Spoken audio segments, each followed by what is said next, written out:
welcome to another episode of the Aliens and Cowboys Podcast. I'm Joe. With me, as always, are Garrett and Nate. Hey, guys. Hello. Excited about this episode, guys. We haven't covered anything X-Men related yet. Magneto had an honorable mention in a previous episode, but tonight we are going to present to you our Aliens and Cowboys review of X-Men First Class. That's right. Before that, want to get to some listener feedback, though. Garrett, I know you had a couple things to touch on here, I think. I had a couple listeners get back to us that they agreed with our comments on the bonus episode about Justice League and Jesse Eisenberg playing Lex Luthor in the DC universe, and how they agreed that there's nothing menacing about him.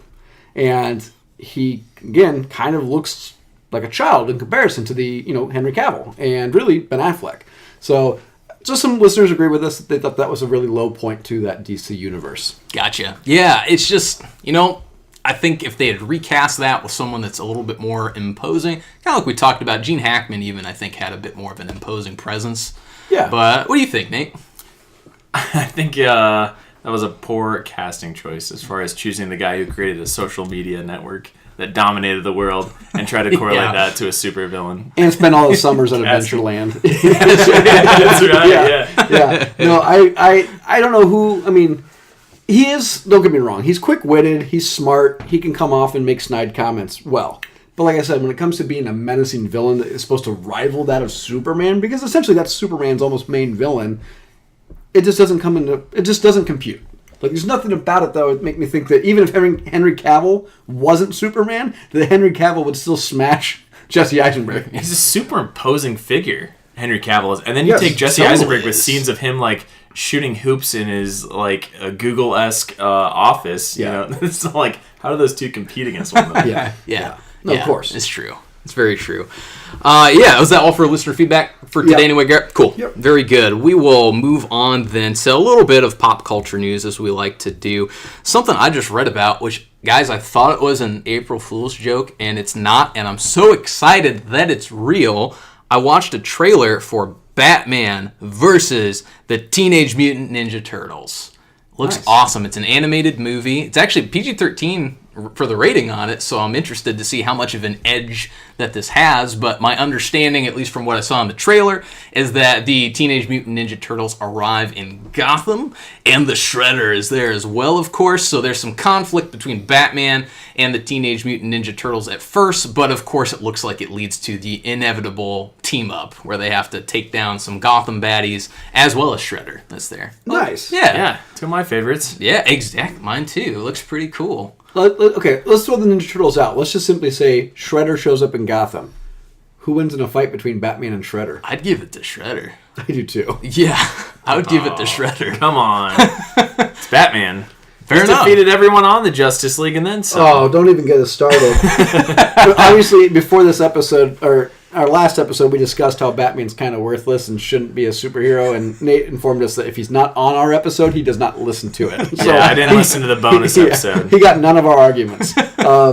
So, because we rewatched, again, Nate, just for your own thought process, we rewatched Justice League, and Batman basically gets smoked the entire movie, and really has no impact on Steppenwolf at all. That's true. I agree with the DCEU and Batman not really having an influence or an impact on it. Yeah, beyond just, and they do kind of play off it. Remember, Flash asks him, "What's your superhero?" And he says, "I'm super rich." Yeah, that's right. He did save Martha.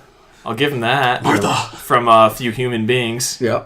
So, a few human beings. I think that would have been exciting. You said it's an animated series. Yeah, right? It's an anime. It's just it's a movie that I think also I should add. Not only did the trailer drop, I believe it's immediately available as well. So I think the trailer dropped to say, oh, by the way, hey, we're releasing this. Nice. Is my understanding. So I'm going to try and check it out this weekend. That they're shooting it out to, like Netflix or Hulu or anything like that, or is it on? Hulu did have quite a few of the Justice League movies on animated in the last couple months, so maybe they would shoot it out to Hulu. Yeah, they might do that. Yeah, I apologize, guys. I do not know exactly where would be the easiest route to take to watch it, but it looks pretty cool.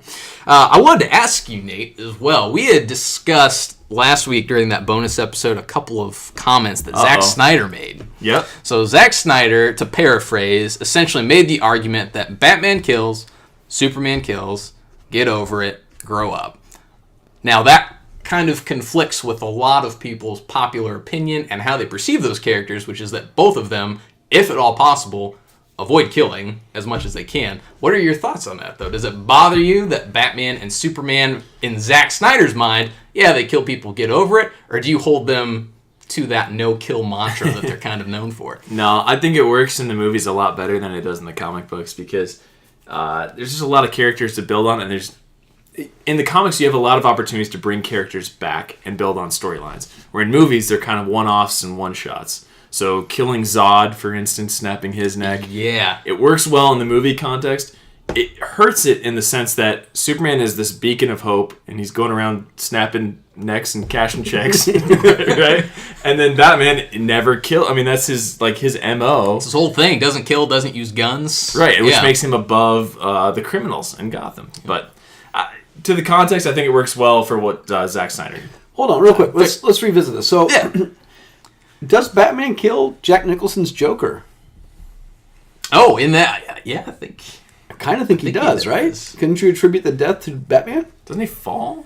He does fall. I'm trying to remember the exact order of events there. But he hangs on, kind of similar to the Heath Ledger hang on as well. Because when we covered the episode, I don't know if he just slips out of it and he doesn't grab him, so he's not pushing him per se, but he's not trying to assist. I guess we'd have to rewatch that again. Yeah, I'd have to. Christopher Nolan's with Ra's al Ghul says, "I'm not going to kill you, but I don't have to save you." It's like a trick out of doing that too. Yeah, that's true. Sidestepping the responsibility of his actions. I could save you from death, but I'm not going to. Right? That's a good observation to make as well. Nice. I think it is worth pointing out too, and I actually just saw a little bit on this today, which reminded me. I think originally in the comics, very, very, very early on in the first iterations of Batman, I think he might have used guns, and the killing aspect of it might not have been quite as important. As his character progressed over the years, as different writers and different artists interpreted the character, then he kind of became known for a vigilante who upholds the law by not stooping to the level of criminals, kind of like you said, Nate. But I think very early on, listeners certainly correct me here, but I think some of those early comics had him more of a vigilante that didn't really... He was the world's greatest detective that carried gadgets for picking locks and a flashlight and was in a cowl, but then the audience wanted more and they kept upping the ante, and then he was more action oriented. Doesn't he kill Two-Face? Yeah. Oh, I'd have to rewatch. Because Two-Face dies though. Oh yeah, in Nolan's? Are you talking about in The Dark Knight? Yeah, Two-Face die because... But doesn't he tackle him off of it? Yeah, he might tackle him off of it, you're right. Yeah. There's a lot of falling. There's a lot of death by falling in Batman films. How convenient. Yeah. Well, anyway, they justify it by saving a child. Yeah. Oh, very true. Okay. Nuance, semantics here. A little bit of nuance. Okay. Nate, I think you had something else you wanted to mention as well. Right along the lines of the Batman films is the most recent trailer that I watched actually today was Joker with Joaquin Phoenix. Yes. I watched this trailer and I seriously got chills watching this thing, realizing how realistic how someone could turn into the Joker. And I know this really hurts kind of the character of the Joker as far as the anonymity of never knowing where he came from, what his motivations truly are, or anything like that. But this rendition of it by Joaquin Phoenix is done so well, it just sent chills up my spine watching this. Now, you're a huge Heath Ledger fan, and always have been since we saw that in college. Do you have the opinion that this could overtake Heath Ledger's performance? See, I almost treat this in a different capacity than I do when we did the episode of the two different Jokers between Jack Nicholson, because he's doing a very, very different take on it as far as the origin story goes. Whereas Heath Ledger's, you don't really know the origin story of him. He just kind of appears out of nowhere. Okay. I don't know. That's my cop-out for that question. Fair enough. I think it'll be very interesting to see his portrayal of the Joker and certainly how it stacks up against Jack Nicholson and Heath Ledger. So I'll reserve opinion for now. Fair enough, but you better believe once we see it, we're going to put you on the record here and ask you which is the best performance. I think we should revisit, maybe not for a whole episode, but revisit the actors after having seen Joaquin Phoenix's performance to see what we think and kind of catch up on that. But Nate, I do agree with you. I watched it and I am sold on this movie now. Prior to seeing this trailer, I was like, do we really need this? I like the Joker as a villain. I am not interested in seeing a movie about the Joker's origins and him as the primary character of the film. And I take all that back. It looks great. I really want to see it. It's so very different than anything we've ever seen previously for the Joker character. Yeah, I agree. Yeah, agreed. I have two things. One, recently, speaking of Disney and X-Men, so once Disney bought 20th Century Fox and bought the rights to X-Men, they got on to an interview with Alexandra Shipp, who plays Storm in the in Apocalypse, X-Men Apocalypse. Gotcha. Sorry, can I interrupt you? Alexandra. Sorry. Alexandra. Did I say Alexandra? Okay. I apologize. I've done this once before on a previous podcast where I confused Alexandra Shipp.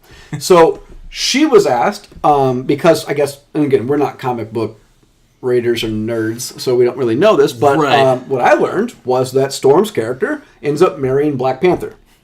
Oh, really? Yes. Oh, that's cool. I For didn't about know that. 5 years, and they have it annulled. Oh, which gotcha. I don't know the legality in Wakanda forever. But she was asked, what does she feel about this character coming into, say, the Marvel Universe now and potentially having a romance with Black Panther? And she actually took an odd approach to it. She said no. She said that she actually felt like her character is so strong, she does not need Black Panther or a man, but that she should have her own film.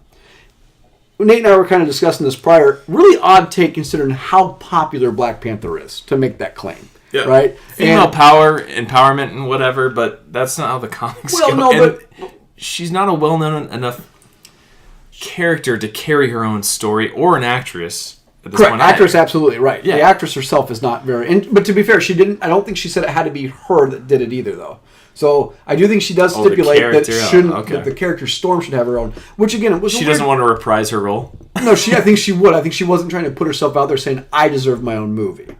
So I'm giving her the benefit of the doubt. I took that in a totally different context when you told me that. I know, that's okay. That's my bad. I left that part out. She acknowledged that she doesn't necessarily have to be the person playing Storm. Okay. Now, what's interesting, though, is obviously minority representation of Storm's character, in the Marvel Universe.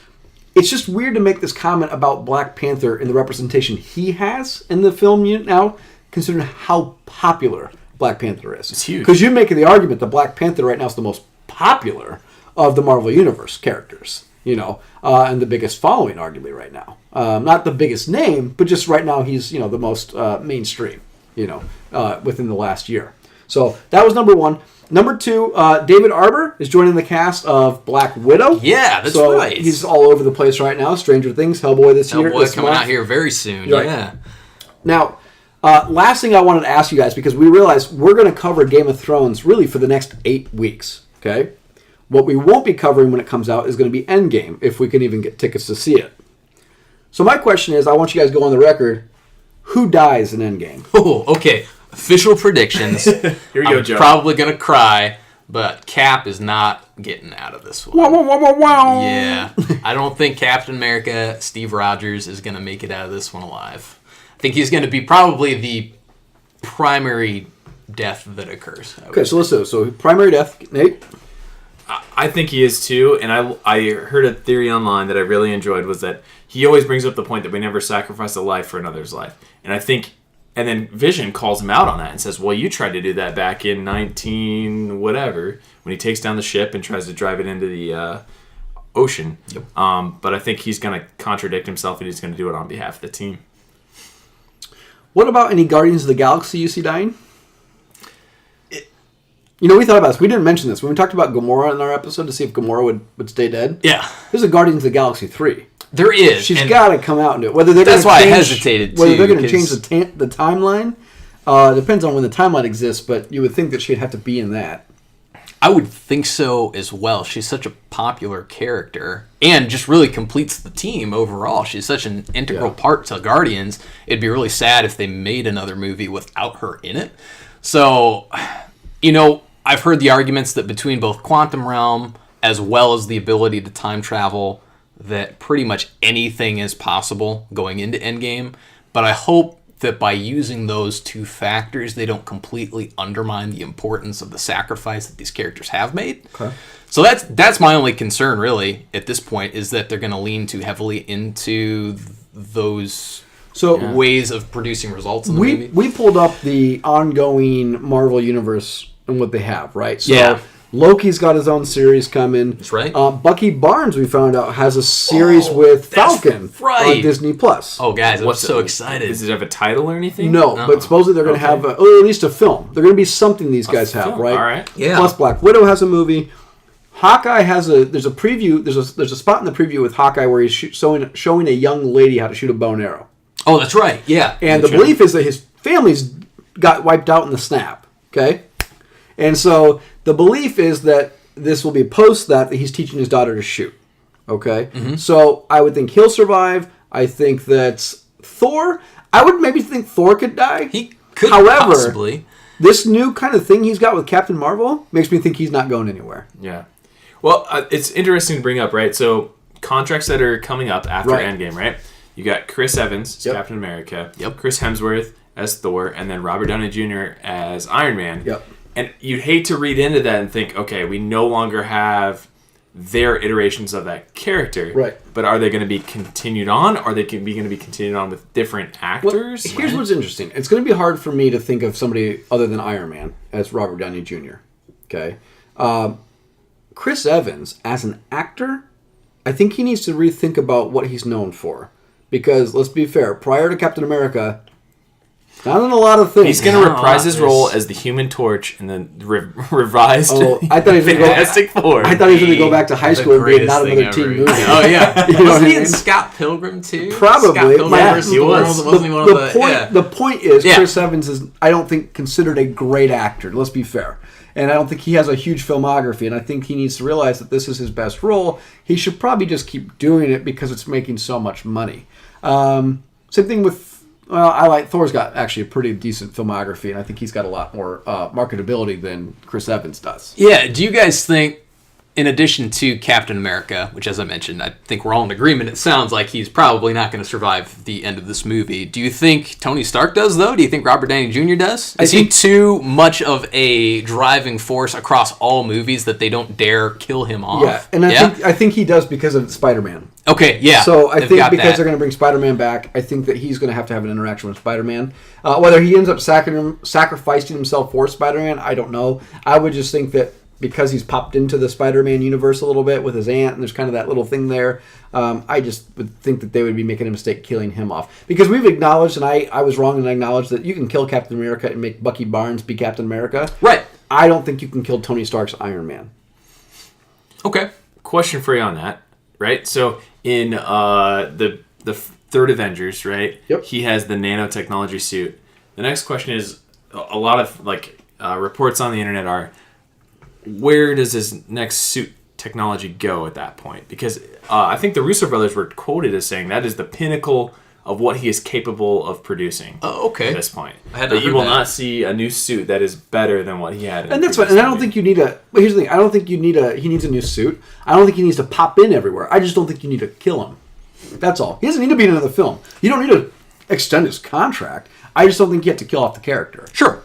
To kind of piggyback off of that, I agree, because if they, let's say with Chris Hemsworth and Robert Downey Jr. both, to just have their characters maybe, I don't want to say retire, but for lack of a better term, let's just go with they retire from the Avengers, and then 10 years down the road, when there's that cameo appearance by, an older Chris Hemsworth or an older Robert Downey Jr., they can very easily just kind of throw them into a, geez, what phase will we be on? Phase 10? Yeah. Marvel Phase 10 by that point? How about this? What about Hulk?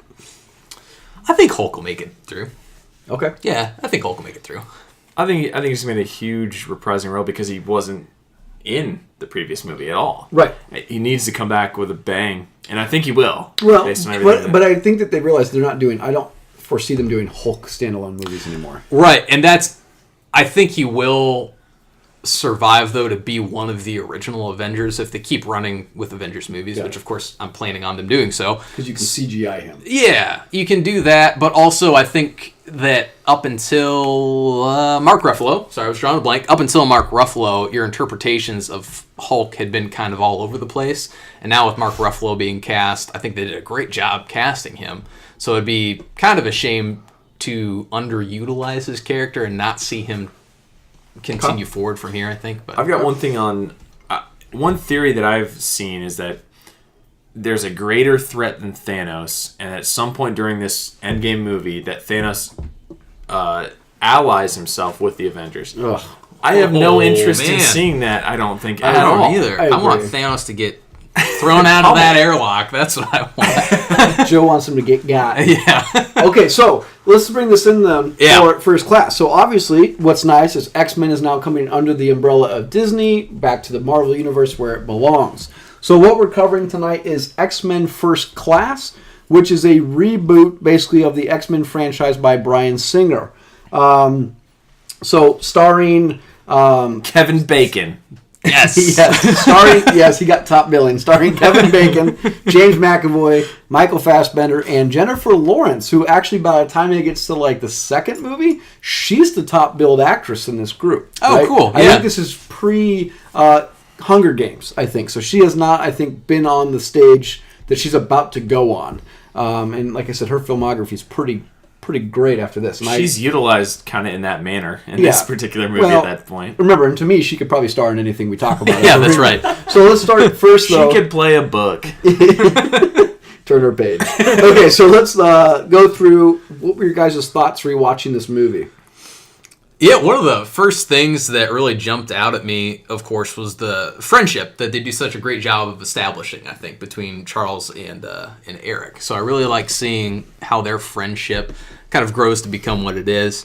Overall, the supporting cast, and I'm not talking about the mutants and kind of secondary characters, I'm talking about character actors almost throughout the whole movie. This was a very random observation, but I recognize so many people that like you can't quite place their name, but you know you've seen them in tons of other things. And I swear, for almost every supporting actor in this movie, for a man dressed in a black suit, for an officer on board the ships at the end, there are so many of these guys that I could pick out and be like, oh, I've seen them in tons of other stuff, but you just don't know their name because they kind of fill those roles as extras in so many other movies. It's funny when you look on IMDb and you look at the cast, and it says, like, the role that those individuals played, those actors or actresses played, and it's like, Man in Black Suit 2. And you're like, yeah, I want to try out for that role. Like, you know, you're like, your ambition is like this high. That was my like observation. I was like, huh. That's your observation of watching this movie? No, of looking it up on IMDb. Okay. What's your observation rewatching the film? Like, what stuck out to you? I love seeing like Joe said, he touched on that point of building that relationship of they're going about the same end game in a totally different way. Yes. Of how they perceive the world too, and they really lay the groundwork well for that. Yeah, agreed. They did a really good job of revamping the series too. Yeah, and bringing a whole bunch of original characters and paying homage to a lot of characters that we don't really know, probably from our age, but from the 1960s X-Men when it was originally out. No, so. Agreed. And I'll say, I think you're absolutely right. The friendship is the cornerstone of this movie. One thing that stood out to me rewatching it was how they made Xavier a womanizer. Yeah, so before he becomes his full professorship, he's in the bars picking up women by using his mind-reading technology and talking about gene mutation, about their hair, about their eyes, basically just using it to his advantage to pick up chicks. Totally. You don't get this in any other part of, Xavier. Right. And it's just so interesting, too, because it shows you their complete different background. That Xavier's coming from, like, Oxford education. He's very wealthy. He's coming from, like, boarding school. And then you have, obviously, Magneto, or Eric Lenscher, going through, basically, concentration camps, right, in Germany. The ironic part is, though, it seems like they both grow up without parents. Okay? Because Xavier seems like he doesn't have parents that are ever around. And then, obviously, unfortunately, Eric's parents, Magneto's parents, basically get killed. Right, okay? right. I think that was kind of the thing that stood out for me was their kind of, not just their friendship, but getting to the point where they meet was how they come from such different backgrounds. One is carefree, like I said, partying. The other one's hunting down Nazis. Yeah. In Argentina, getting revenge. Those very are great different scenes. goals. They are. They are great scenes. Yeah. And that, to your point as well, Garrett, something that really stood out to me this time as well, and I hope I'm not jumping ahead to a scene that we might reference for one of our other categories, but where Jennifer Lawrence and Nicholas Hoult, which is Mystique and Beast, yes, they are talking about hiding powers, and obviously Beast doesn't like the fact that he has these abilities, and they make the comment, I believe it's Mystique, that Professor X, or Xavier, doesn't have the same concerns, even though he is a mutant, because he doesn't have to hide anything. Correct. His is purely a mental power that he has. He's able to influence other people and read their minds, and of course he sees that as being very beneficial. So he doesn't see the drawback to his own abilities, whereas so many other mutants are having to kind of deal with trying to fit in amongst the normal population of people. Okay. So that was a really good way to show the disconnect between how he views things versus some of the other characters. One thing I want to do is, because obviously there's such a dynamic of what the X-Men universe means between Xavier and Magneto's thought process. So I want to wait to do that towards the end. Sure. Because obviously we can make, because especially too at the very end, they go completely divergent ways. Completely and opposite. It totally makes sense. So let's hold off and have that be its own little category a little Sounds bit later. good to me. I guess we kind of probably skipped this. Brief synopsis, though, is the fact that these basically people realize that they are mutants. At the time, there's really no X-Men yet. They just know that they have special abilities or powers. Some are trying to hide it. They're natural gene mutations, correct. essentially. Yep. Some you can see They don't just choose this lifestyle. right. Some you can see out in the open, like Mystique, but she can obviously shapeshift who she is and to hide herself. So even though she's supposed to be a blue, basically almost like lizard-scaled woman, she can shapeshift into a human presence, and that's why she is Jennifer Lawrence throughout most of the film, right? And the depiction of Jennifer Lawrence. And also for ratings. Yes, of course. That's true. So the premise, though, is Kevin Bacon, who is Sebastian Shaw, is also a mutant. He has taken a stance that they are the natural progression, and that they are the top of the food chain. And him and a small group of people are basically trying to start World War III, essentially, during the Cold War between the Soviet Union and the United States via really geographically real timeline issues with like the Cuban Missile Crisis. Okay, and basically what happens is the CIA realizes there are these mutants, and they kind of put their own team together of good mutants versus bad mutants, and to try to stop this nuclear war. Okay, so that's synopsis. Yeah. Okay, so casting changes. What do you guys think of the cast that is? I think it's a pretty strong cast overall. A casting change did come to mind, and it is nothing to do with Kevin Bacon's performance, who is fantastic, of course. But I did think it would be interesting to have seen Ben Mendelsohn as Sebastian Shaw. Ooh. So remind me, who is Ben Mendelsohn? He is Krennic in Star Wars Rogue One, so the primary antagonist in Star Wars Rogue One, if you've seen that. Most recently, you would not recognize him, I don't believe, but in Captain Marvel, he plays one of the aliens, I will say, because I forget. There's Kree and the other group. I apologize, guys. I've not seen it yet. But he does play one of the villains, essentially, in Captain Marvel. So that's probably the most recent thing he's been in that people would recognize him from. Okay. But I thought he'd be a good choice for Sebastian Shaw. I think Michael Fassbender is an amazing depiction of Magneto. Agreed. Now, what's Very crazy much so. is, like, his first film is 300. Oh, that's right. He is in 300. Who is he in 300? Stelios. He Still means nothing to me. he's the one who holds up, I'm 99% sure of this, in the shield where they're blocking out the arrows raining down on them, and he starts laughing. He's like, you had to say it. We'd fight in the shade. Or something along those lines. So he has a decent number of lines in 300, I think. He's also in Inglourious Bastards. I believe is one of the people who hunt down the Germans. Was he really? Mm-hmm. Man, but I haven't seen after that that, he doesn't really do anything till X-Men First Class. So he is kind of a relatively unknown person, though, coming into this film, and this kind of makes his career. I thought he did great. I thought he was to be fair, I think he wins the movie. I think he was the best performance. I definitely agree with that. James McAvoy, kind of an odd depiction of Charles Xavier, but to be fair, our viewpoint of Charles Xavier is a bald guy in a wheelchair. This is pre-wheelchair. Who's at least middle-aged. Yep. Yeah, so our depiction... Yeah. Right, because obviously in this movie, I would think that they're depicting that Magneto is older than Xavier. Okay? At least if they're not trying to, they didn't do a good job of concealing that difference. But James McAvoy obviously playing an Xavier without a wheelchair, obviously with full hair. Very interesting take on it. What did you guys think of McAvoy? I really liked him in this. I think it's important to establish his character, and honestly, it makes his character progression more powerful with how he does start things off in this movie. He's carefree, just as you mentioned, Garrett. He's using his powers to his own advantage. He thinks they're great. And then to go from that to realizing he can actually make a difference by training other mutants to better understand their powers. And then even beyond that, to actually use these powers for good. And obviously help stop bad people from doing bad things. So I think it's an important way to establish his character. And I think he does kind of that younger playboy kind of role very well in these movies. I think it's kind of Batman-esque in the sense that he has all these riches and stature, and he uses them for a good cause eventually. But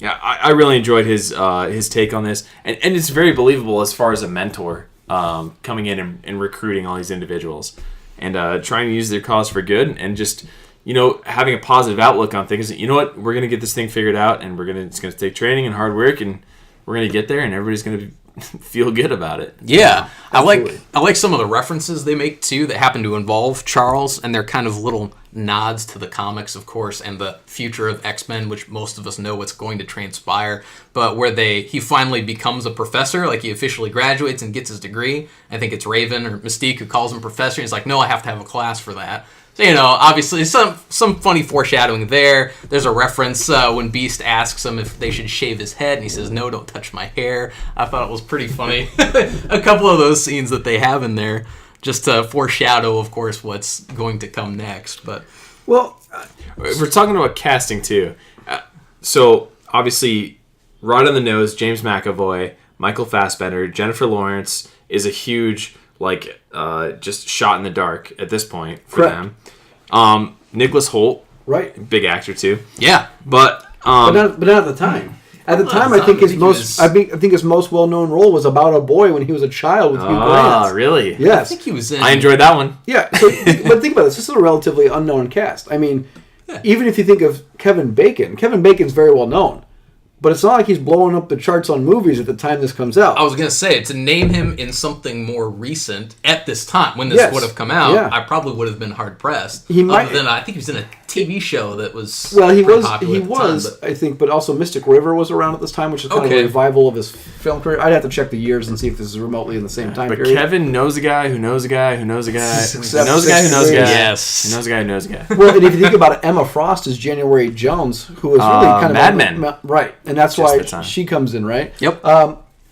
The director directs Layer Cake. He also is the writer for Lock, Stock, and Two Smoking... Oh, sorry, produced Lock, Stock, and Two Smoking Barrels and Snatch. So you're... who's the Nightcrawler's dad, supposedly? Oh, Azazel? Azazel. That's the reason why the guy's in this film, is he's produced, basically, it's British acting. Yeah, okay. And that's who I was going to touch on is... I don't know how popular Rose Byrne was. It's kind of a throwaway character as a Moira McTaggart. Sure. In this. Yeah, that's right. Is it in Damages? The Damages is the big series. Well, she goes on to be in Bridesmaids. She goes on to be in the live-action movie Peter Rabbit, which I watched with my little child last week. Yeah, what Nate's saying is he made his child watch it. Fantastic. Yeah, that's why you have children, so you can watch the movies you really want to watch. Yeah, I forget how many bad words are in movies. Well, but the bottom line is this is a cast of relatively, I don't want to say unknown people because they're known, but they're not necessarily household names. Now, McAvoy, I have to check too, he was in The Last King of Scotland with, what's his name? It was the Idi Amin, he was playing Idi Amin, I can't think of his name, it's going to sound really bad, no, it's not Idris Elba.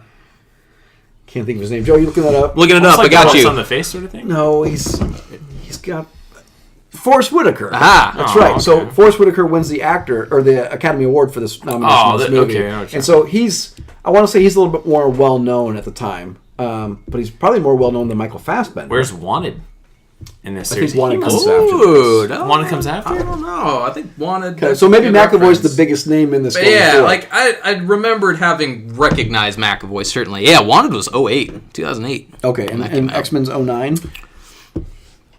I want to say. It's even more recent than that. 2011. Okay. Yeah, 2011. Okay, so he's known then. Okay. How about this? Let's talk Jennifer Lawrence. How is her depiction of Mystique? I liked her depiction of Mystique. Now let's compare her to Rebecca Romijn. Okay. I think that Jennifer Lawrence does a good job. Once again, this is characters who have not yet become the mutants. True. In the way we think of them from the original movies and even from the comic books as well. So for a younger version of Mystique who's still trying to figure out her place in the world, how she can help, who she should trust, those types of things, I think she does a great job of that, especially with the kind of shift in loyalty toward the end. I mean, she's very clearly, Charles and Mystique have this kind of brother-sister dynamic, and then at the very end, she sides with Magneto, with Eric. Yep. So this very clear shift in where she thinks her priorities now need to be moving forward. So the overall character progression there, I thought Jennifer Lawrence did a really good job of that. Which is kind of funny, because by the time X-Men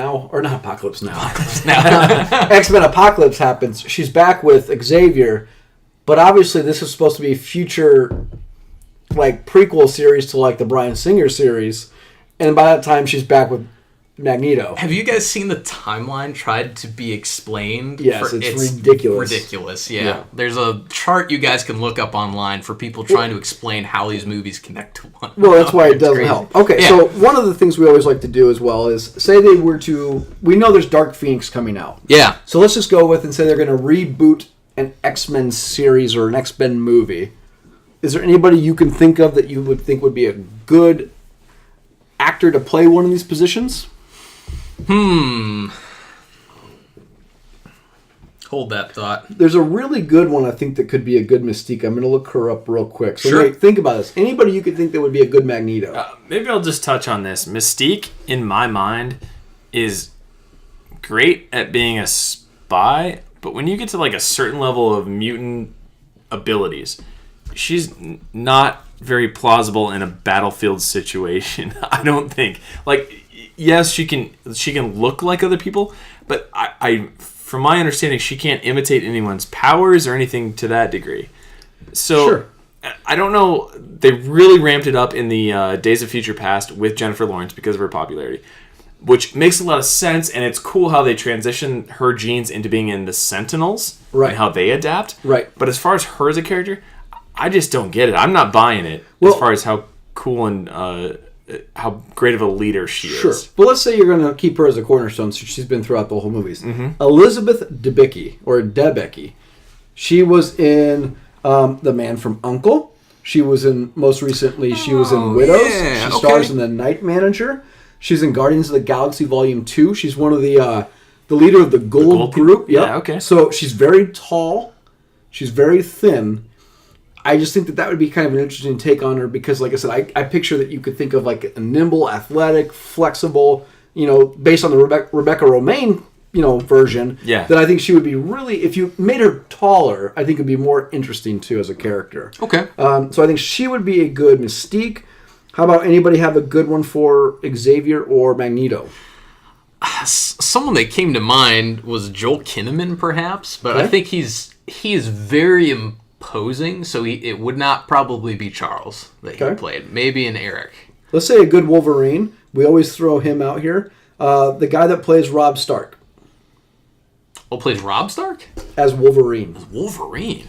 Oh my Interesting. god, I feel like that dude would have to bulk up for a long time. My vote for a recasted Wolverine is still Tom Hardy. Ooh. Because Wolverine is a little bit shorter in stature. He's stockier. Like, Yeah. imagine Tom Hardy with hair as Bane's stature. Leaner than Bane. Not quite as... That was one of the Bane, big perhaps, things from criticizing Hugh Jackman? Hugh Jackman, right? As tall as he was. He's very tall. Wolverine Yeah. in the comics is supposed to be a short little dude that's just like a square block of power. Yeah. What about Tom Hardy for Magneto, though? I wouldn't vote for him for Magneto, to be honest with you. I think he does dark and brooding very well. I think he can also be very charismatic, to his credit. So I don't think, in terms of once again, we talk about personas and the characterization a lot of the time. I think the power he would need to possess to convey the power of Magneto, he could have that and could deliver, but I think he'd be underutilized in that role. I'd rather see him as more of a brawler, someone like in that Wolverine capacity. Yeah, I see him like Magneto is much more of a mental threat, an imposing threat, without having that physicality along with it. What about Chris Evans as Cyclops? Yep. He almost plays right away. almost the same character, though. Almost the same character. I'd be good with that, but of course, then you have obvious problems. He'd be in Fantastic Four. He'd be the Human Torch. He'd be Captain America and Cyclops. I just have a really difficult problem with just the character in general as a Cyclops. Like, I know he has like energy blasts out of his eyes or whatever, but like, does he not just like insta kill everything, or can he have like a stun blast or like? In the cartoon animated series, which is amazing. I own the first 2 seasons of that. By the way. Hey, nice! It's really good. He can definitely stun. He can stun, okay, but otherwise he's devised to like just like martial arts in what he's learned, like right? Yeah, let's be fair. He doesn't really ever blast anybody until really. I'd have to double check. I know he blasts Apocalypse when he's a child, like, or when he's the younger version. But say Mads, what's his name? Marsden in the original trilogy. Doesn't really blast that many people. So he blasts the Toad. I just have a real difficult problem with like, where is his power capacity and how can he like manage it and like. I do believe on his visor there is a turning dial, like an amplifier. Correct, right. And I do believe that exists because I do think he does turn it when he does. And he has a unibeam and like a concussive blast and stuff. But like, I don't know. Like, how often can he blast? Can he blast all the time? Can he hold it? I mean, and then he's devised to like punching people at that point with like human level strength. Well, I think he can. I just have a problem with the character. I can see that. Let's play this. Do you have a problem with Chris Evans playing him, or do you have a problem with Cyclops? No, I have nothing wrong with Chris Evans. It's all with Cyclops. Okay. And then they're like, "Yep, you know what? You're going to be our team leader because you got an I-beam." I don't know. He's the Boy Scout of the group. Yeah, okay, so let's do this. Let's go off of casting changes. Unless anybody has anything else, and let's move to what is the best scene of this movie. Best scene. You want me to? Yeah, I'll tackle this one. Cool. It was kind of a toss-up. I saved one for the cowboy one later. But my favorite overall scene was the attack on the Russian estate when they kind of team up. I think it's the first time they really officially team up and go out in the field in the movie, if I'm not mistaken. And it's where Magneto uses his abilities to wrap the guards in the barbed wire. And then he just rushes forward and uses the guns to drag them across the ground. He busts into the estate and ends up kind of almost crushing Emma Frost. Yeah. And I also like, leading then into that scene, how James McAvoy or Charles is trying to run after him and kind of clean up his mess. Like, he runs over to the guard and asks him some questions and then tells him to forget that he was there. Yep. And then obviously leading to the very different approach that they have when dealing with Emma Frost, or Charles is talking Eric down, like, don't kill her. That's not what we came here to do. So it's an important scene to show both of their abilities and also show their conflict and how they deal with situations. Yeah. There's another good example of that too when they're training Banshee in the satellite tower. And he's like, okay, Charles Xavier goes, okay, we'll just go when you're ready or whatever. And Lencher, Magneto, just like pushes him off and he's like, drown or sink or swim. Sink or swim. Yeah, sink or swim. Well, I think the funnier part of that is when Beast is talking to him. He's like, you don't say anything because he doesn't trust him. I thought that was great. I think the best scene of the movie, personally, I really like the ending. I like when Moira's going at Magneto, shooting the gun, and Magneto's just deflecting all the bullets, and he accidentally deflects the bullet into Xavier's back. You like that way? I do like the way they present it. Because, again, you got to put him in the wheelchair at some point, which really leads into Days of Future Past and how he's, like, taking the mutation to hide it and stuff like that to, like, be able to not, to, like, tamper himself down and be in this wheelchair. But the fact that he gets hit in the spine, he's laying there, Magneto pulls the bullet out, and he's blaming Moira, so he starts choking her with the dog tags, and Xavier goes, this is on you. This is your fault, not hers. And he just looks so shocked and hurt that he would be blamed for this. Right. And I thought that was really great because, again, this is what's about to separate the entire version of all the X-Men movies we know of by the linear progression is this is where they're separated. And this is where we get the war of the mutants going all the way through, the 5 or 6 movies we've got. So I liked that scene a lot. Yeah, that's a great scene. What about you, Nate? I kind of liked where the young X-Men are trying to give each other code names, or they give themselves code names. Yeah, that was a good scene. And you get to see a good example of their powers, and they try to show off to one another too. Yeah, it's kind of interesting because you can put yourself in their shoes when you're as young as they are, and then you have as much power as they do, and they're trying to show off to their friends and do that sort of thing. Yeah. How about best quote?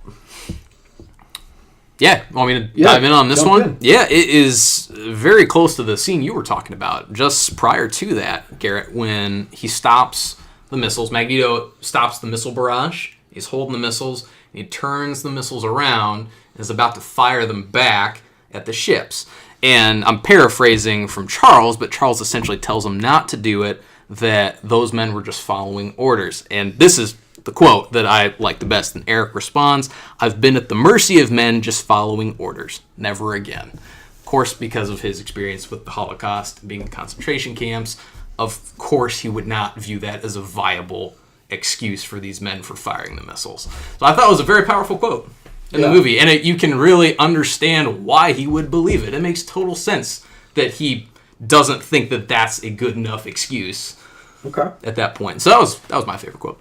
Do you have a quote or dialogue, Nate? Or yeah, I can't say it on air. It's when they meet Wolverine in the bar. Yes. Oh yeah. Yes. That's really which is perfect for his dialogue. Tell us the scene here. So they're doing like a montage of recruiting the X-Men at this point, and it's awesome that they include Wolverine in this. But he's just sitting there smoking a cigar, drinking some whiskey, and these two gentlemen kind of walk up behind him and say, "Hey, we heard you were I'm this person, and he tells them to F off, essentially, and that's the end of the conversation, and that's perfect Wolverine. Well, what's great is, because if you think about it at this point, nobody knew if Wolverine was going to be in this movie, and everybody wanted Hugh Jackman in this movie. Right. And so this is kind of that callback, because he comes in Days of Future Past. He's basically the main character again in the next film. So this is his callback to... Like, again, was he going to be in this? Where is he at? Like, does this movie survive without him? Which is another interesting thing about how the movies twist how those stories are portrayed in the comics, because I think it's Kitty Pryde who actually goes back in Days of Future Past as opposed to Wolverine, because I think between Jennifer Lawrence getting popular and Wolverine getting popular, they twist those stories to gain that popularity. Sure, of course. Totally. Right. Yeah. It's Kitty Pryde. But I think it works really well. Yeah. I don't have a direct quote. What I have, though, are the interactions that I think are the most important, are between Magneto and Mystique. Okay. All the time that she looks like she's trying to hide her, the conversation she has with Beast where she's trying to get her blood drawn because she wants to give the blood, and he basically says, "Don't hide who you are, I wouldn't hide who I was, being a mutant's not a problem." I just really like that confidence, because you see that relationship's building. They do it when she crawls into his bed and she tries to kind of seduce him. And he ends up saying, "Wait till you're older." And she shifts into Rebecca Romijn. It's a nice callback. And he goes, "I want the real you." So she shifts into her blue, scaled Mystique. And I think that's what I really liked, was these two interaction, because you know what the relationship is in the original trilogy. And this is kind of building the base for her. How was he able to convince her to leave Xavier, who was her friend for the longest time? And that's something that we don't get in the original trilogy. We almost don't get any relationship, because they almost act like they don't know each other. So it's so weird to know that this trilogy exists somewhere in this timeline, because you would know that Mystique and Xavier were best friends growing up.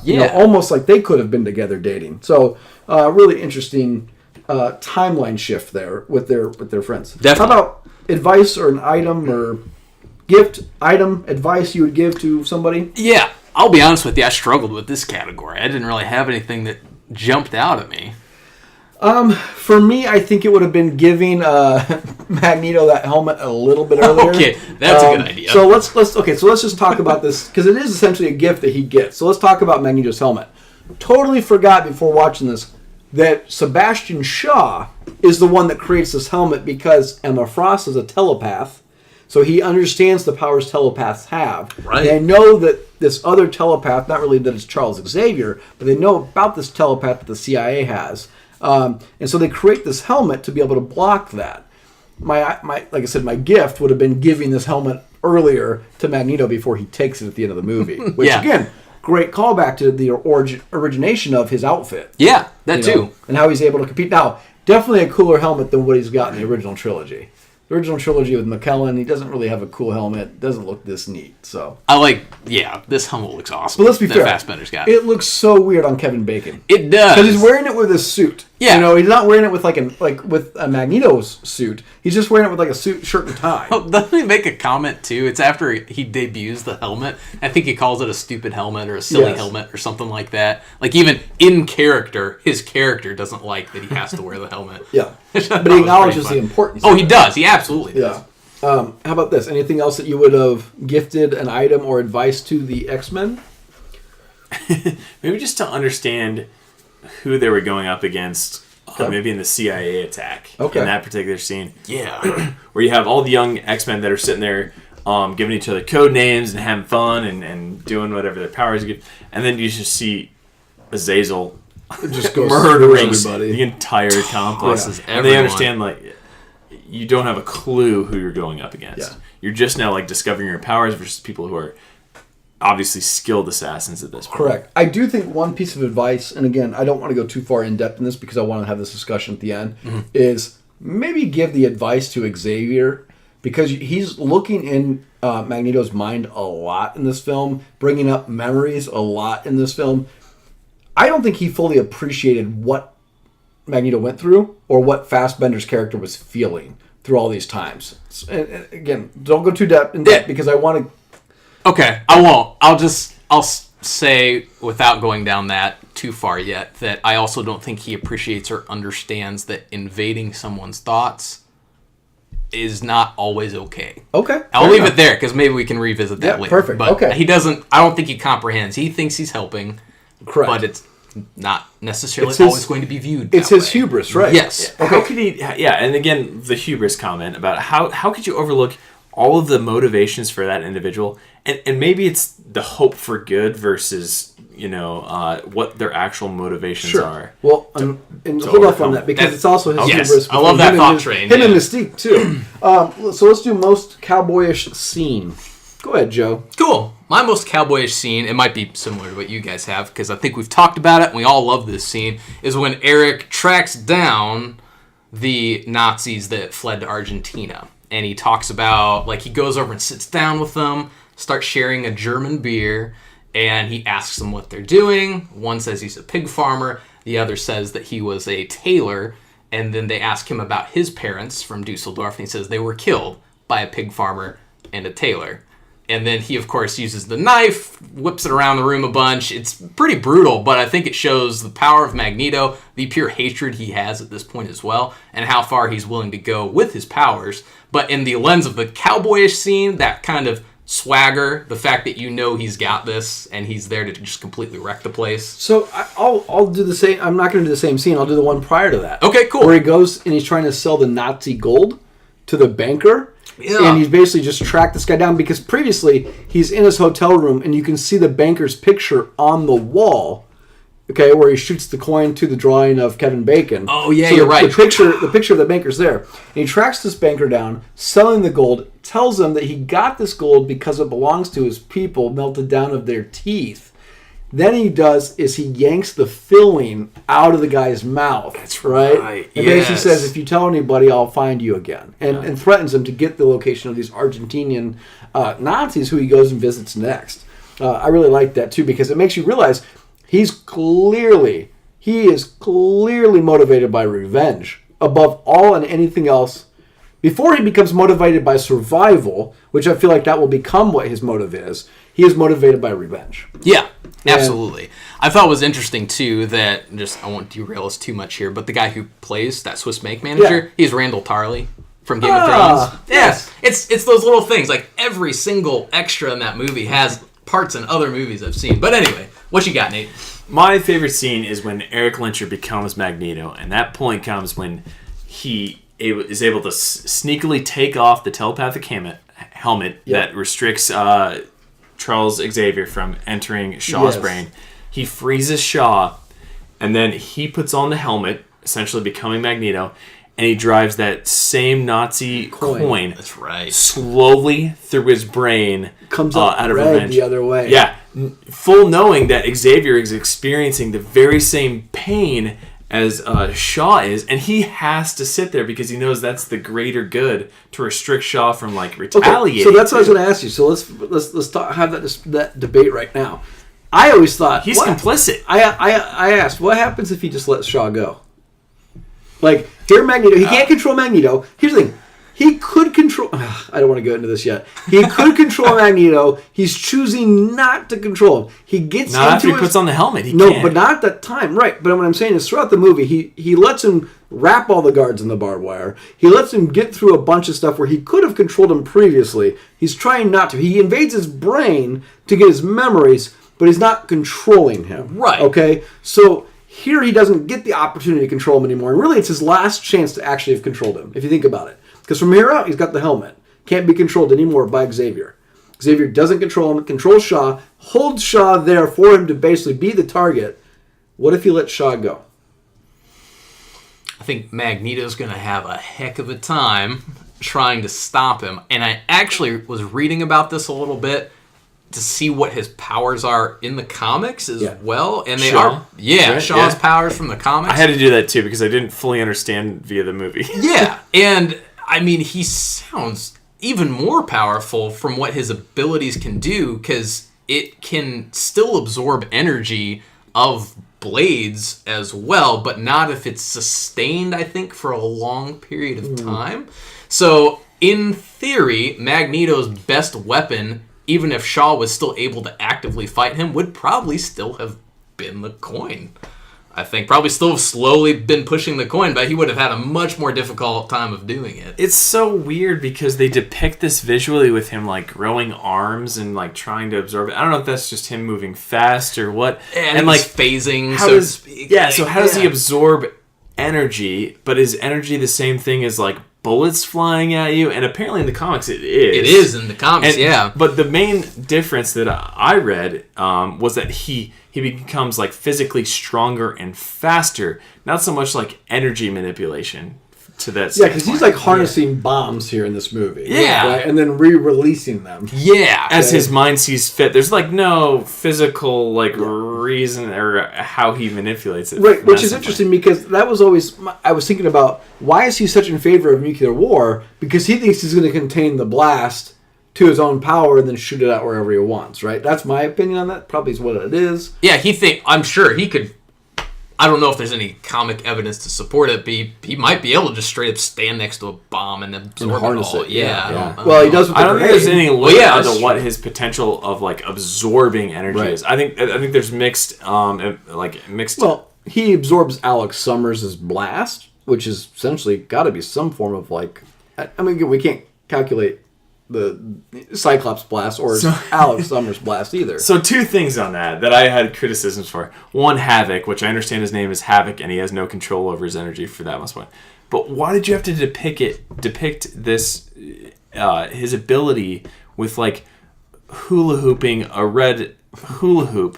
Like, it was ridiculous. It had a hard time watching that. Yeah. At some points, that was my first criticism. Fair enough. I actually had a couple too. I don't know if we want to touch on things that... Hold on. We can do that in a second. And my second was Darwin. I really liked that character to see where it would have gone. I agree. And I think he was just cut short so early in that film. Yeah. See, that was a wasted opportunity. Because you're literally... Yeah. I don't want to derail too much, but you literally have the person... No, it's okay, because you mentioned it, so now I'm gonna mention it too. The fact that he literally adapts to survive with, like, so many different situations, and he's the first one to go. That makes no sense. Like, Pixie he should have been the last person to be killed out of that whole group, because his whole ability is the ability to adapt and survive. So anyway, I get that Shaw uses the equivalent of like a mini nuke to destroy him, but still, I didn't want to say it, but he is the black guy of the group. And you're gonna give him the token black guy. So they killed him off first, right? I don't want to say it. It's controversial. How about what doesn't age well? So let's get into your Alex Summers argument. Let's get into whatever other arguments you got. I do like that they brought in Scott Summers' brother. Yep. To kind of set that groundwork for him to be in the School for Gifted Children, I think it was the kind of yes. right? Yep. I enjoyed that.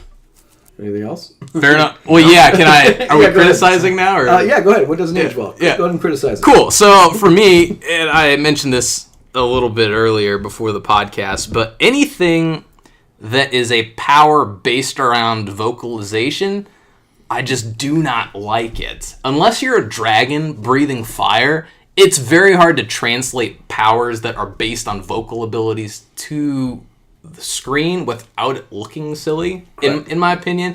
So one of my least favorite parts is at the end, the fight between Banshee and Angel, when they're chasing each other and they're screaming and she's spitting acid and he's screaming at the ocean and flying. Sure. I don't know. I just think it looks silly. I get that you want to have some conflict flying through the air and kind of get some action shots that way, but it's just a pet peeve of mine. That's all. I'll stop. I don't mean to rag on those characters because the actors themselves did a good job. The powers I find kind of silly. That's all. Rant.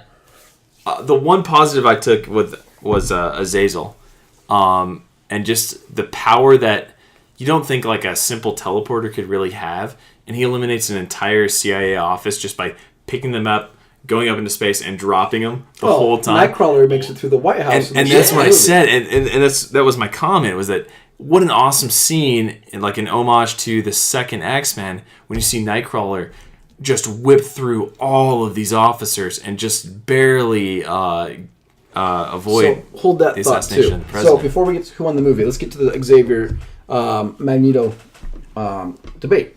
So clearly, X-Men exists in the time of the civil rights era. Clearly, the differences between Magneto and Xavier are Malcolm X versus Martin Luther King. Right. Okay? And their viewpoints on that.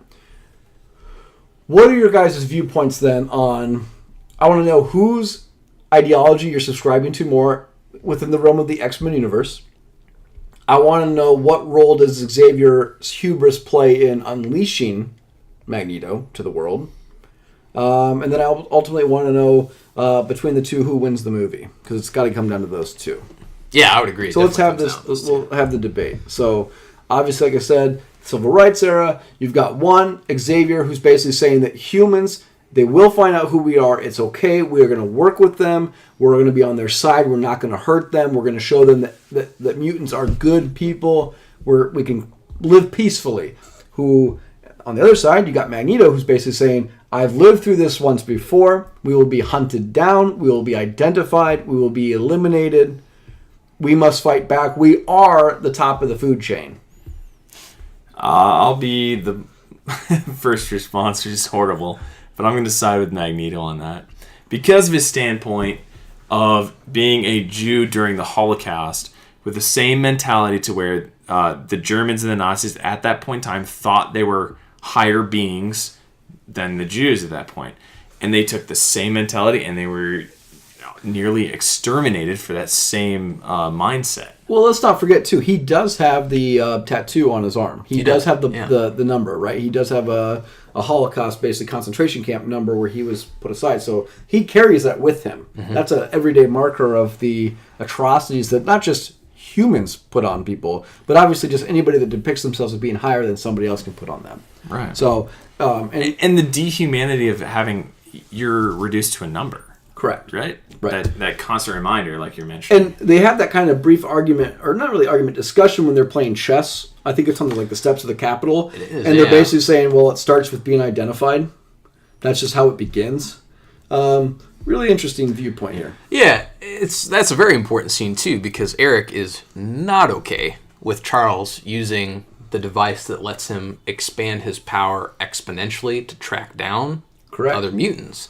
Once again, it's completely opposite ideologies about this. Charles, I think truly in his heart, thinks he's doing the right thing. Correct. That he's the person who can help, so he should actively try to find people to help. Whereas Eric's like, no, just let them be. And if we need to then, once again, to your guys' points, exterminate humanity, or at the very least, make sure that mutants are above in the food chain. Because I don't think he wants correct me if I'm wrong, I don't think he's actively trying to kill everyone. Like, Sebastian Shaw would be okay with eliminating everyone. Well, Magneto does not want that yet. Right, he does say the war is coming, right? At least in the first X-Men, he says, war is coming, Charles. Make sure you're on the right side. There is an interesting point, right? Because Cerebro is originally telling them where all the location of these mutants are. However, Magneto does convince him very briefly, we will go pick up the mutants. Yes. Right? We are not letting the CIA come to the mutants here. We will go get them. And that's why they go find Wolverine. Yeah. Right? Exactly. But, go ahead. I'm sorry. Well, my question is, obviously it's easier for us to say we side with Magneto. And that he's right, that the humans would be fearful. So let me go back to this viewpoint here. At least not in this particular X-Men movie, although we do see Azazel wipe out an entire CIA substation basically by himself. We see what an entire fleet from both the Russians and the United States Navy has no impact on Magneto. The idea that in Nightcrawler, in the second X-Men, he's able to go through the White House however he wants. Kitty Pryde can walk through walls. These people, mutants, if they decided to, are extremely more powerful than humans, and they have no defense against these people. I find it interesting that the U.S. and Russia come to this battle, and they're like, all right, we're going to annihilate one another. And then in, I don't know how much amount of time, be like, oh, we have a bigger threat. We're going to shake hands. We're going to attack the mutants. Right. Yeah, attack the mutants. I mean, that's silly to me. Well, here's the thing, though. But they're not wrong. I mean, let's be fair. They're really not wrong. It's easy for us to be like, well, as proven by one mutant who turns all of their missiles back at them. All right? But that's my point. I hear you. Yeah. But it was because of the same group of mutants that they were able to obviously come together to stop an even well, but let's worse be fair. mutant. When they're meeting with the CIA originally, Xavier gets in the mind of one of the agents, and Mystique camouflages herself to look just like him. That all of a sudden looks like a direct threat, right? And she's able to basically control everybody as they're leaving the CIA substation there. I mean, let me ask you this. Say there are mutants out there. Say somebody with let's say breaking news tomorrow, person is able to control magnetism. Are you going to be a little bit worried about how powerful this person could be? I think a lot of people would be lying if they said they wouldn't be concerned about the fact that suddenly people are able to do this. But that being said, you can't judge it based on that alone. I mean, it is ultimately their actions that should define who they are. It's no different than normal human beings. Yeah. So that's why... Good and evil. To answer you, I didn't answer your question earlier. I would side with Charles. Okay, so I got a Charles and I got a Magneto. Yeah, here. that there needs to be an effort to obviously coexist peacefully, mutants and humans coming to the understanding, both sides knowing that they might not fully trust one another, but they need to find a way to do so for the betterment of everyone, because for the people who are willing to come together and kind of bond, let's say, then there's the other mutants, like Magneto, who are posing a direct threat. So as a human with no powers, you would want someone with powers on your side to fight the other person with powers that is a bad guy with powers. So I would absolutely side with Charles. Yeah, I think one of the things that's missing is like humanity just takes a general stance that all mutants are evil instantly. And they don't say one way or the other, or just like human beings, you can make a wrong decision or whatever, but they just have a blank statement that all mutants are evil because we don't really understand what they can and can't do. Okay. All right. Let's think about the way Magneto comes up and the way Xavier comes up. What role does Xavier have in unleashing Magneto at the end of this movie to become fully Magneto? First of all, he trains Magneto to use his powers. Correct. He never had the magnitude of his powers until Professor X trained him to do so. Or and unleashed it. Unlocks his mind a little bit. Yeah. Because he makes the comment shows that him... it's not necessarily pain as well as good memories. Strong good memories can also be just as good as like bad memories as far as unleashing his ability. Yeah, exactly. He makes the comment at the end when he's trying to lift the submarine out. That's the point. It's not the exact quote. I'm sorry, guys, but the point between pain and serenity, or something like that. Like just that fine middle ground. That's when he's turning. That's when he's turning the radar. When he's turning I thought at the very end he reminds him of that. Oh, could no, you're right. Though I think the first time he says that is for the radar. You're correct. So how about not just that, but obviously he's unlocking it. But I think the way they come up. Like I said, Xavier is kind of funny because I really like Professor Xavier. He's probably one of my favorite X-Men. Yeah. But he also is the ultimate, white male privilege 1%er here, grows up in the wealthy part of the world. He's got a great education. He's got great friends. He's able to basically manipulate his way through life up to that point. Like, we're seeing him manipulate women in the Me Too movement, right? What makes you think he's not manipulating people throughout his entire life? Because I'm betting he is, right? There's no reason to think he's not doing that. It's true. And he's, for it to be fair, for his own good. And I think that that's something where he's also trying to get into and not really appreciating. Not that he doesn't understand what he's gone through. I don't think he appreciates what Magneto's gone through because he's not experienced anything like this before. I think there's a great just kind of metaphor as far as Professor X wants to work hard on a different note. Work hard and understand and train his powers versus Magneto, who wants to have this emotional response and with anger or whatever, and and train himself that way. It's not so much training as it is a reactionary position of just like two dichotomies of life of let's work hard and understand and get a know-how, and let's react to it and make a decision that way, and that's how I gain my power. Very much Jedi versus Sith in that sense. Yeah, it's a good observation. Okay. I like that way to Episode look at 1, it too. check it out. Yep, that's right. It's a good one. So who wins the movie between these two particular characters? While I side with Charles, I would still give the movie win to Magneto. Okay, Nate? I do too. He not only takes away and gains the respect of the Hellfire Club, which are the villains in this particular movie. That's right. After defending himself against them, but then he also frees Emma Frost, and he's a way more powerful cast at this point as opposed to Charles Xavier, who's trying to train a bunch of teenagers, early 20s, whatever, team at this point. Who went... So, and I agree with you. I think it's definitely Magneto and just Michael Fassbender. I think as brings a lot as the actor brings it. Absolutely does. I do think though. How about this? Considering the entire, plethora of the X-Men movies, which character wins the series? Oh wow, taken as a whole? Because of all X-Men movies, or just the rebooted newer films? I would say all of them. Okay. I definitely think that, to be fair, in my opinion, even though I know Wolverine becomes the main character in the next film, I do think between Xavier and Magneto, I think Xavier wins the next one. I think that Days of Future Past. I think McAvoy's performance in that one is really good. Yeah. But I think that between, let's see, you can throw in Stewart and McKellen too. Which character, Xavier or Magneto, wins it? Okay, taken as a whole, I will then give that to Charles. Professor X. I gotta go with Magneto. And what's the question here? Because I'm just wondering who between the two, like which character wins it? I mean, as a performance, fan base, sure, popular. I'm talking about you. I think it's got to be Magneto because he has no restrictions on letting his powers loose on everybody, whereas Professor X is very reserved in really using those powers, probably based on his experience with releasing memories with Eric during this movie, and then also with the Dark Phoenix saga.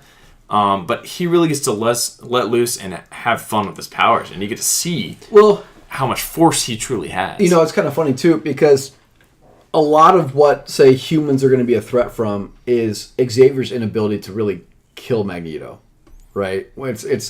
He has the ability to do this. Not particularly in this movie, although he probably could have clearly killed him.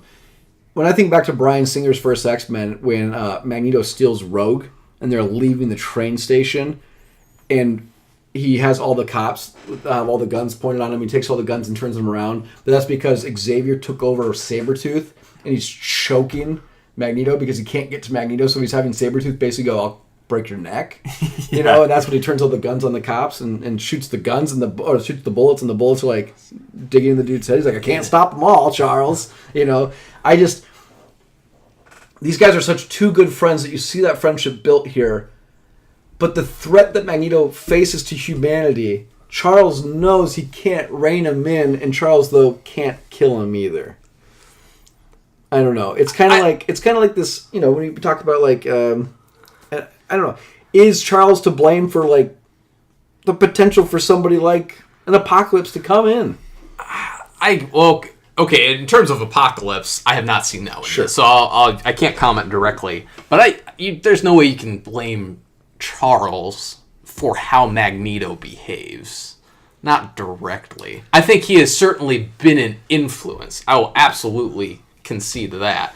But Magneto is capable of making his own decisions, and with the helmet, he is incapable of even being influenced by Charles. So I can't, in good faith, place all blame on Charles for how Eric's behaving. I mean, I want to ask you this because we've covered this recently, and we had a small discussion about this today. It just kind of made me chuckle. If J.K. Rowling was writing this, she'd probably come out in 3 weeks and say that they were together, relationship romantically. Okay, they play that relationship off with one another. That's how close they are. It reminded me, though, because I told you I was watching Skyfall, and it made me think of the James Bond, Javier Bardem, where they're kind of... Javier is rubbing him and saying, "Is this your first time?" or something, and James Bond's response is, "What makes you think this is my first time?" And it's just like kind of reminds me now every time I see two close, like, companion male friends. I think if J.K. Rowling was writing this, they clearly would become gay, and have intense sex. And it just kind of made me chuckle if she were to like come back and retroactively say, "Well, Xavier and Magneto were together," right, this whole time. Final thoughts? Anything else to add to this particular movie? I thought it was well done. For the most part, as far as a revamp of the series. Good cast, a lot of fun things that happened as far as the powers that were shown in this particular movie. A lot of homage to the old X-Men characters, which certainly aren't as popular nowadays as they were as a part of the original series kicking off. One thing that caught my attention is kind of towards the end where Magneto does kill Shaw. He kind of agrees with everything that Shaw believes in. Yes. But then, in regards to mutant survival, and then he goes, but I pretty much got to kill you anyway out of vengeance because you killed my mom. because I don't care. Yeah. I thought that was a really cool... Yeah, he basically says, I agree with everything you've said. Yeah. Doesn't matter, I'm still going to kill you. Yeah, there's absolutely. How about this? Where does the X-Men now going to lie in the Marvel Universe? Do you think that they... I know... Let's leave Deadpool and Wolverine alone, or Logan alone. Okay, we'll keep those aside. Where does the X-Men fit in within now the broader Marvel Universe going forward? I hopefully think that they will redo the formula of the Marvel Universe and start doing single movies again for some of the most popular characters, to where they will get together as a team in the future and then do the for X-Men? Yeah. What X-Men do you want to see a single movie of? Because I'm going to say I don't want to see a single X-Men spinoff by themselves.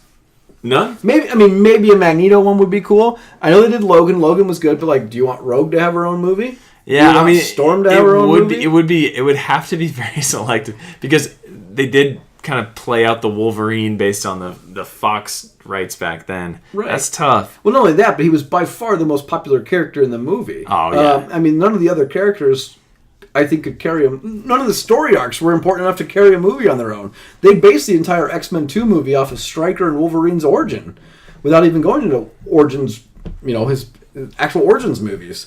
That's a good point. I don't know if they'll revamp that formula to try to recreate the exact same thing again, and in whatever phase we're in now, or do like a sideline timeline with Marvel and intermix the two. Well, how about this? I know there's mutant TV shows out. Umbrella Academy's out. They've got a streaming service. What if we were to revamp a heroes type show and let young people be young heroes, let Charles Xavier character, bring them in together, and you have a Harry Potter type X-Men going to the boarding school type thing, and that turns out to be a new, Disney series. So kind of rewriting current canon in order to do that? Yeah, I mean, let's be fair. It's Harry Potter meets X-Men, right? You put them in Xavier's school. You can make a kid be a main X-Men. It doesn't have to be somebody we know. It can be a totally new character. Sure. And they go to the school. They get into trouble. They run into other X-Men. Blah blah blah. There could be a bigger overarching story. You can have some of these people that are, Kelsey Grammer can come in there as Beast or Nicholas Hoult and be a professor. Nice. Like, there's just a way to exist this within the realms of Disney without trying to reboot movies. Disney, if you're listening, there's your new Disney Plus show. Yep. And there you go. I'll take a credit. Yeah. Okay. I actually like that a lot better But the only thing where like Harry Potter kind of stumbles upon these mysteries and secrets, whereas like you're certainly not going to send X-Men who are like teenagers and be like, "Hey, go fight these guys to the death." No, but of course that doesn't work. No, of course not. But like Harry Potter, they're not. Dumbledore's not sending them to go fight either. True. They're just like finding their way out of mischief and stuff. And I think that's something these X-Men can do. They live in a huge boarding school. They could they could even stumble upon. I think Rogue does this. Stumbles upon the X-Men underground, or at least Wolverine. I think stumbles upon like. When he's underground and he finds the spaceship, or not spaceship, like basically the plane they drive, and he kind of discovers it. And I think that you could do that. Plus, there's Colossus, there's Beast, there's Rogue. You can bring in Jubilee, who was not really in any of the movies, but was huge in the cartoon. Obviously, everybody would like to see Gambit. You could have a young version of a Gambit in there without having to try to what happened in the movie. Hopefully they don't make it. I think it just kind of fizzled out after a while. I know Channing Tatum was attached to it for the longest time, and I don't think it would go well. I think people are thinking of like kind of like they want a Boba Fett movie. They want a Gambit movie because it's their favorite character, but the reality is they can't carry it. Exactly. See, that's just it. You need absolutely please include Gambit in something, but don't make him the only primary character. And same. As much as I do love Boba Fett, I agree. Part of his persona and what makes him so cool is that he doesn't really talk. He's a menacing, imposing presence. Well, yeah, he's not going to take his helmet off. Yeah, with the Mandalorian, we think the guy can take off his helmet and interact as Pedro Pascal. Pedro Pascal will absolutely be able to carry that show. I have no doubt of that. Yeah. So he's very charismatic, and I think he can make that work. To carry that point, the Gambit depiction that they did do in Wolverine did not go over well. Is that Taylor Kirsch or whatever? Yeah. Okay. Yep. How about... No, I was just going to agree with you in terms of the show idea that you had. I think that's awesome. I think that definitely has the potential to be really good. In terms of bringing the characters to the big screen, though, for movies, I would have to side with, I think, the point you were getting at, Garrett. I don't want to see the spin-off movies necessarily for individual X-Men. What I want to see is them utilize characters that you don't see in the movies thus far, and finally give them a moment already assembled in a team that are able to go maybe team up with the newer members of the Avengers. Whoever survives, I would love to see a team up between those groups of people, so that way you can use Gambit, you can use Jubilee, have them be on the X-Men team that teams up with, let's say, Bucky Barnes, now under the mantle of the new Captain America. You could take this any way you want to. They have so many options now. Crossover would be pretty cool. So I think it'd be pretty neat for them to do that. Any expectations for Dark Phoenix? It looks great. I'm excited. I am too. I think it's good. I think, gosh, that's got to be their biggest moneymaker. They've done it twice in both series. Or once in both series. But Apocalypse was kind of a letdown. Days of Future Past was really cool, although their depiction of Sentinels was just weird, especially after watching the cartoon. I actually enjoyed that take on it because it made more sense to me in this respect. I don't know that I agree. I totally agree as far as the Apocalypse thing. Yeah. He came out of nowhere, essentially, for a single one-off, and he's, like, arguably the most powerful mutant of all time. Yeah, he's the Thanos of the movie. Right. Yeah. Okay. So, just to refresh my memory, too, it is Charles that locks away Jean Grey's memories. Yep. Right? And I should say maybe the darker side of her abilities. Yes. And that obviously leads to her discovering them and unleashing all of this. So I hope that they kind of tackle that issue. You mentioned his hubris earlier. Yeah. So I hope they really make that an issue because it's been ages, admittedly, since I've seen X3. Which they did that in X3. Yeah, where they tackle that a little bit there too. So I hope they dive into that, which based on the trailers, they're going to. I think Charles mentioned something along I think they lines, downplayed the power of the Phoenix in both films to such a degree it's like ridiculous because Phoenix Force apparently is like outrageous, like Galactus type level power level. And she's like trying to destroy a city, and they're like fighting her, and still, it's not. They tone it down so much. Yeah, well, I might have to give you X-Men Apocalypse because Oscar Isaac also plays Apocalypse. I need to rewatch that one too, I really need to watch that. Yeah. But anyways, nothing else to add. Obviously, a little longer episode than we probably thought it would be for a movie review.